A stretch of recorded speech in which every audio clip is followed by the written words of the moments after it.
कोई बच्ची पैदा होती है, उसको फौरन दफन करके आते हैं, क्योंकि उस वक्त मर्द ये समझता है कि अगर मैं किसी को अपना दामाद बनाऊंगा तो मेरी बेइज्जती हो जाएगी।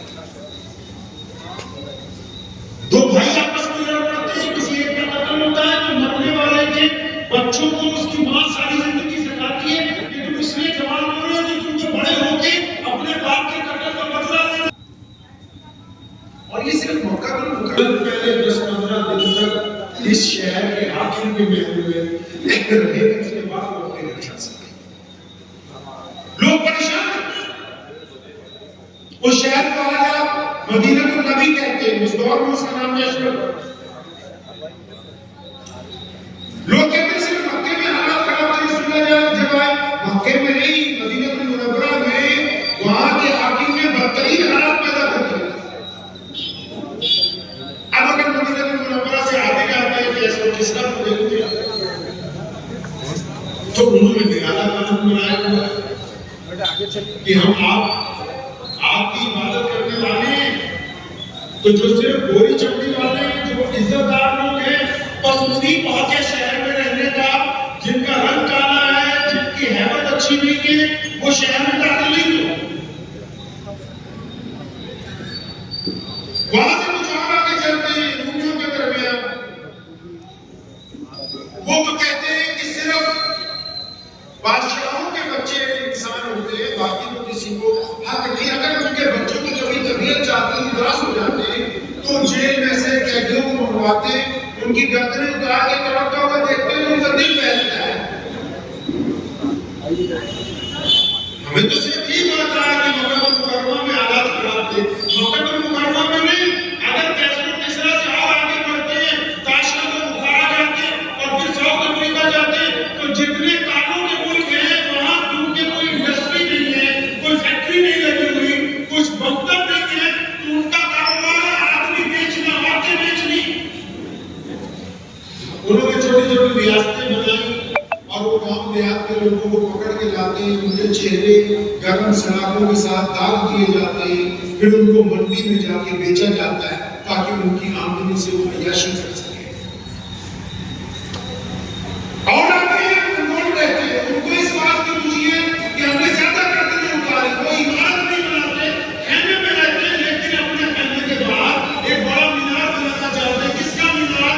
इंसानों की खोपड़ियों का मीनार, ताकि अगर कोई मेहमान आए उसको देख के पता लगे कि हमने अब तक कितनी खोपड़ियां उतारी हैं। उससे और आगे चले जाए, दुनिया की तहजीब जो अपने आप को चाइना कहती है, उनके बादशाहों का मानना यह है कि आम आदमी को अच्छी सड़क पर चलने का हक नहीं है, आम बंदे को कोई इख्तियार नहीं है, वो जंगल बाकायदा वफद अपॉइंट किया गया, उस वफद की ये जिम्मेदारी लगाई गई। क्यों ये जंग आजादी की लड़ाई? क्या वजह है? इनके अंदर ये जज्बा है, ये इस मिट्टी के ऊपर अंग्रेज को क्यों नहीं बर्दाश्त करते? क्यों अपने वतन में चाहते हैं कि इसी वतन के लोगों की हुकूमत हो, आजाद लोग इस मुल्क के अंदर राज करें? तो उस वफद में कई महीने की लगातार जद्दोजहद के बाद ये रिपोर्ट पेश की थी कि इनका दीन, इनके नबी मुहम्मद रसूलुल्लाह सल्लल्लाहु अलैहि वसल्लम ने इनको ये तरीका सिखाया है कि तुम अपने ऊपर, अपनी कौम के ऊपर, अपने मुल्क के ऊपर कभी किसी जालिम कुव्वत को कभी बर्दाश्त नहीं करते।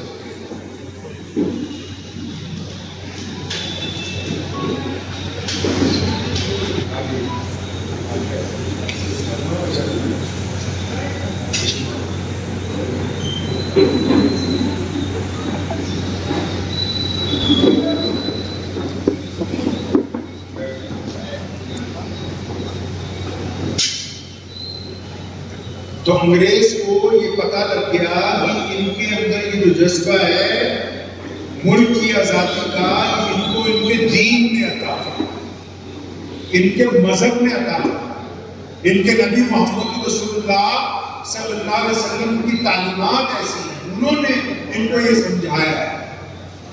तो फिर अंग्रेज को बड़ी फिक्र हुई कि अगर इसी तरह चलता रहा तो हम तो बहुत कई सौ साल का प्लान बना के आए।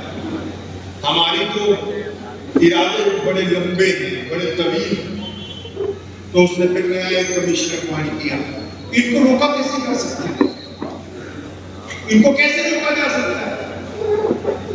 तो उस नए कमीशन ने भी अपनी रिपोर्ट एक साल में पेश कर दी कि मुसलमानों में फिरके बहुत हैं, मुसलमानों में मसलक बहुत हैं, मुसलमानों में जमातें बहुत हैं, लेकिन पूरी दुनिया के अहले ईमान में ये खासियत है कि ये अलग अलग मसालिक में होने के बावजूद, अलग अलग मसलकों में, फिरकों में होने के बावजूद, अलग अलग रंग और जात में होने के बावजूद मोहम्मद रसूलुल्लाह सल्लल्लाहु अलैहि वसल्लम की पैरवी में मुत्तहिद है।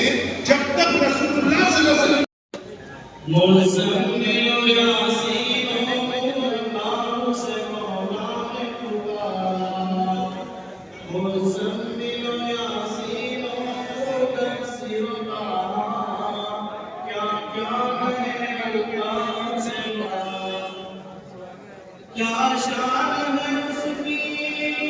गाड़ी इधर है अपनी।